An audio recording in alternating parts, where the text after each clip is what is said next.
কচিকাঁচা ভাই ও বন্ধু, পর্দার ভিতরে বসে থাকা পর্দা নিশিনা অবলা সরলা আমার আম্মা জান ও বুবু জানেরা, সকলকে আমার অন্তর থেকে ভালোবাসা জানাই। আসসালামু আলাইকুম ওয়া রাহমাতুল্লাহি ওয়া বারাকাতুহু। আল্লাহ পাক রব্বুল আলামিনের দরবারে লাখ কোটি শুকরিয়া আদায় করি যে আল্লাহ তাবারক তাআলা আমাদিগকে যাবতীয় মুসিবত মুক্ত রেখে এই জান্নাতের বাগানে মিলেমিশে একত্রিত করেছেন।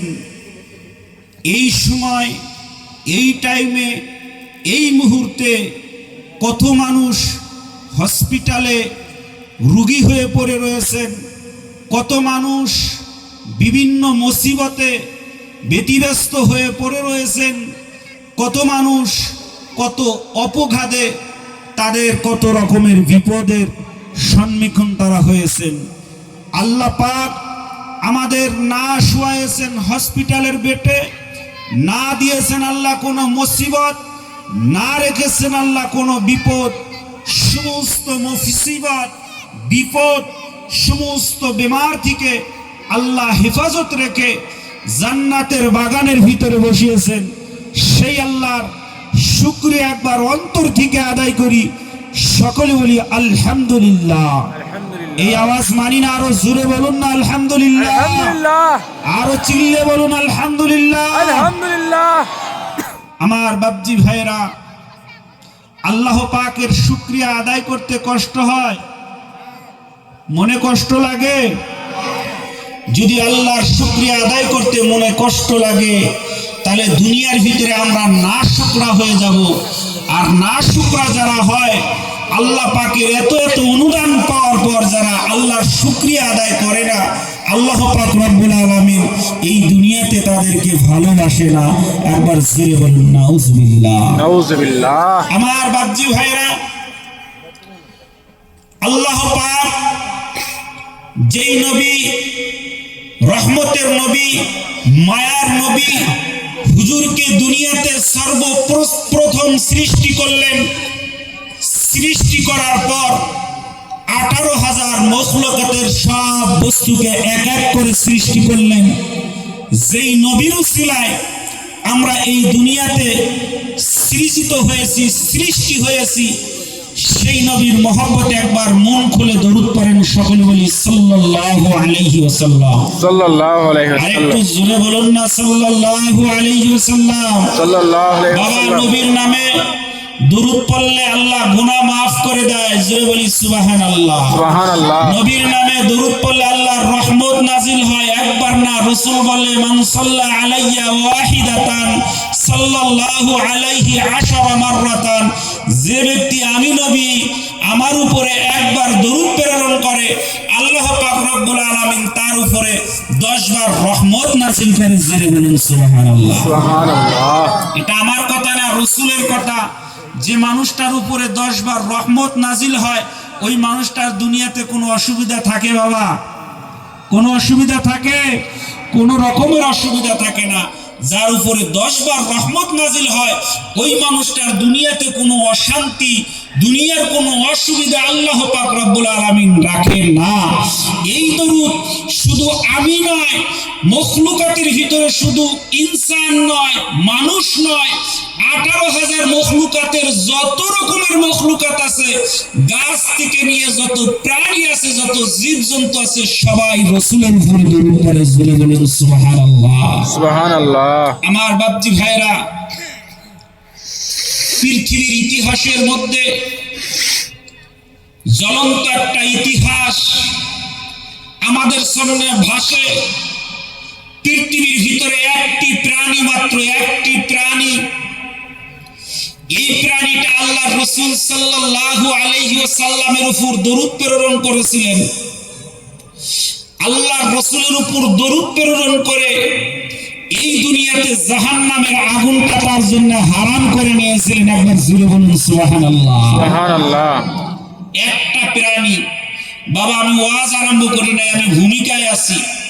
ওয়াজ আরম্ভ করি নাই। আপনারা শুনতে চান সেই প্রাণীটা কি? যে প্রাণী দুনিয়ার ভিতরে রাসূলের উপর দরুদ পড়ে নিজের জন্য দুনিয়ার আগুনকে হারাম করে ফেলেছিলেন, সেই প্রাণীটা কি আপনারা শুনতে চান? আমার বাপজি ভাইরা, আপনাদেরকে একটু আলোচনার খরমার ভিতরে আপনাদেরকে বসাইতে চাচ্ছি, কারণ আলোচনাটা আমার মুখ দিয়ে, আমার জবান দিয়ে আল্লাহ ওই সময় নিয়ে আসবে যে সময় আপনাদেরকে ইটের খরমায় যেমন মানুষ ইট যখন দেবে, খরমার মধ্যে যখন ইট দিবে তার আগে কাদগুলোকে সুন্দরভাবে ছেড়ে নেয় না গো, সুন্দরভাবে ছেড়ে নেয়। কারণ ইটের উপযুক্ত খরমায় দেওয়ার উপযুক্ত না হওয়া পর্যন্ত কিন্তু ওই মাটিটা খরমার মধ্যে দেয় না। ঠিক বললাম না ভুল বললাম? ঠিক আলোচনাটাও ঠিক একই হবে। আমি আলোচনার যদি দিক, আলোচনার লাইন যত টাইম পর্যন্ত খুঁজে না পাবো তত টাইম পর্যন্ত আপনাদেরকে কিন্তু সেই উপহারটা আমি দিতে পারবো না। কাজে আনুষঙ্গিক কথাগুলো আপনাদেরকে শুনতেই হবে, কাদগুলোকে অবশ্যই ছানতে হবে, তারপরে আপনাকে আসল রহস্য, আসল আলোচনা উদ্ঘাটন হবে, এর আগে কিন্তু হবে না। তবে আমি বলছিলাম যে দুনিয়ার ভিতরে একটা প্রাণী, যেই প্রাণীটা দুনিয়াতেই আল্লাহ রাসূলের উপর দরুদ প্রেরণ করে নিজের উপরে দুনিয়ার আগুনটাকে হারাম করে নিয়েছেন। আরেকবার জোরে বলুন সুবহানাল্লাহ। আমার বাপজি ভাইরা, এই কথাটা আমি লিখি নাই, বিশ্বনবী ও 4 খলিফার জীবনী, বাংলাদেশের একজন জগৎবরেণ্য আল্লাহর ওলি, তিনি এই কিতাবটা লিখেছেন। এই কিতাবের ভিতরে তিনি স্পষ্ট ভাষায় লিখেছেন যে দুনিয়ার ভিতরে একটা মাছ, যেই মাছটা আল্লাহ রাসূলের উপর দরুদ প্রেরণ করে দুনিয়াতে তিনি দুনিয়ার আগুনটা তার উপর হারাম করে নিয়েছেন। তার সংক্ষিপ্ত আলোচনাটা আপনাদেরকে একটু না বুঝাইলে আপনারা বুঝতে পারবেন না আলোচনাটা কেমন ছিল, ঘটনাটা কেমন ছিল, ঘটনার রূপটা কেমন ছিল। সেই বিষয় বলতে গেলে আমাকে প্রথমে বলতে হয় এই ঘটনাটার সাথে জড়িত যিনি, তিনি হলেন রাসূলের সাহাবা হযরতে আবু বকর সিদ্দিক রাদিয়াল্লাহু তাআলা আনহু। একবার জোরে বলুন সুবহানাল্লাহ। সুবহানাল্লাহ। আল্লাহর নবীর সাহাবা হযরতে আবু বকর আল্লাহ রাসূল সাল্লাল্লাহু আলাইহি ওয়াসাল্লামকে দাওয়াত করেছেন। আমরা আলেম ওলামাকে দাওয়াত করি না গো, আলেম ওলামার দাওয়াত করি না। পাশে মাদ্রাসা আছে, মাদ্রাসার ছেলেদেরকে, মাদ্রাসার হুজুরদেরকে আপনারা দাওয়াত করেন না? করেন কি করেন না গো? দাওয়াত করেন। এই দাওয়াতটা আপনারা ভাববেন না যে এমনি এমনি দাওয়াত করেন, এটা একটা সুন্নতে সাহাবা। একবার সুবহানাল্লাহ। সুবহানাল্লাহ। সাহাবাদের ভিতরে প্রচলন ছিল যে সাহাবারা আল্লাহর রাসূলকে দাওয়াত করে বাড়িতে খাওয়াতেন। আরেকবার সুবহানাল্লাহ। দুনিয়াতে যদি আপনারা আলেম ওলামাকে যদি দাওয়াত করে খাওয়ান, শুধু এটা খাওয়ানি হয় না, এটা একটা সুন্নাত জিন্দা হয়। আরেকবার জুড়ে বলুন সুবহানাল্লাহ। সুবহানাল্লাহ। এমনি নয়, এটা এমনি এমনি নয়। তো আল্লাহ রাসূল সাল্লাল্লাহু আলাইহি ওয়াসাল্লামকে হযরতে আবু বকর সিদ্দিক রাদিয়াল্লাহু তাআলা আনহু দাওয়াত করেছেন রাসূলকে এক শ্বাস খাওয়াবেন বলে। আমরা বলি আল্লাহর নবীর সাহাবা হযরত আবু বকর সিদ্দিক রাদিয়াল্লাহু তাআলা আনহু দয়ার নবীকে দাওয়াত করেছে, বিশ্ব নবীকে দাওয়াত করেছে, নবীকে দাওয়াত করে বাড়িতে খাবে। আবু বকর বাজারে চলে গিয়েছে কিছু খরচা করার জন্য, রাসূলের জন্য ভালো কিছু আনার জন্য।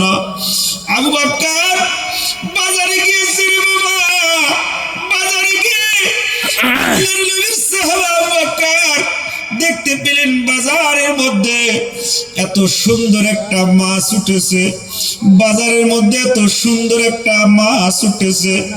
আবু বকরের মহব্বত লেগে গেল, এই মাছটা যদি আমি কিনে নিতে পারি, দয়ার নবীকে যদি এই মাছটা রান্না করে কিছু খাওয়াতে পারে, আমি আবু বকর আমার আমার মনটা শান্তি হবে রে, মনটা শান্তি হবে। আল্লাহর নবীর সাহাবা হযরত আবু বকর ওই মাছটাকে জেলেদের হাত থেকে তুলে নিয়ে বাড়িতে ফিরে আবু বকর তিনার স্ত্রীকে বলছে, বিবি রে, মাছটাকে সুন্দর করে কেটে সুন্দর করে ধুয়ে মাছটাকে সুন্দর করে রান্না করে রাখো, কারণ আজকের আমার বাড়ির মেহমান, আমার বাড়ির আজকের যিনি মেহমান হবে রে, তিনি রহমতের নবী, দয়ার নবী, আমার বাড়ির মেহমান হবে। আমার স্ত্রী, মাছটাকে সুন্দর করে রান্না করে রেখে দিও।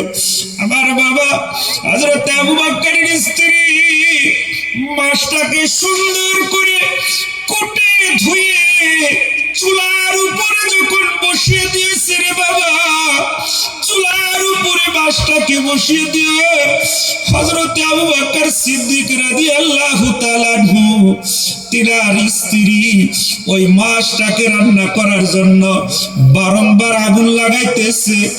না না না, কোনোভাবে আগুন লাগানো সম্ভব হয় না, মাছটাকে আগুন দিয়ে পোড়াতে পারে না, রান্না করতে পারে না। এমন সময়ের ভিতরে দয়ার নবী আমার হযরত আবু বকর সিদ্দিক রাদিয়াল্লাহু তাআলা আনহুর বাড়িতে এসে উপস্থিত হলেন। দয়ার নবী আমার হযরত আবু বকর সিদ্দিকের বাড়িতে এসে উপস্থিত হলেন। হযরত আবু বকর সিদ্দিক বিবিকে ডাক দিয়ে বলছে, বিবি রে, মাছটা রান্না হয়েছে কি? মাছটা কি রান্না করা হয়েছে? বিবি ডাক দিয়ে বলতেছে, স্বামী গো, আপনি যখন আমাকে মাছটা দিয়েছেন, মাছটাকে ধুয়েছি, সব কিছু করেছি, কিন্তু না না রে, মাছটাকে আমি রান্না করতে পারি নাই, মাছটাকে আমি রান্না করতে পারি নাই। স্বামী গো, আপনি যদি আমাকে একটু হেল্প করেন, আপনি যদি আমাকে একটু সহযোগিতা করেন, আমি মাছটাকে সুন্দর করে রান্না করতে পারি। আমার বাবা রে, হযরত আবু বকর সিদ্দিক নিজের হাতে মাছটাকে রান্না করার জন্য যতবার আগুন লাগায়, আগুন জ্বলে না রে, আগুন জ্বলে না, জ্বলে না, আগুন জ্বালাইতে পারে না। আমার বাপজি ভাইরা, ইতিমধ্যে হযরত আবু বকর দয়ার নবীকে গিয়ে বললেন, নবী গো, এর কি ঘটনা, এটা কি হলো? আমি মাছটিকে রান্না করতে পারি না, দয়া করে মায়া করে আপনি একটু আমার সঙ্গে আসুন। নবী গো, আপনি আমার একটু সঙ্গে আসুন, মাছের কি সমস্যা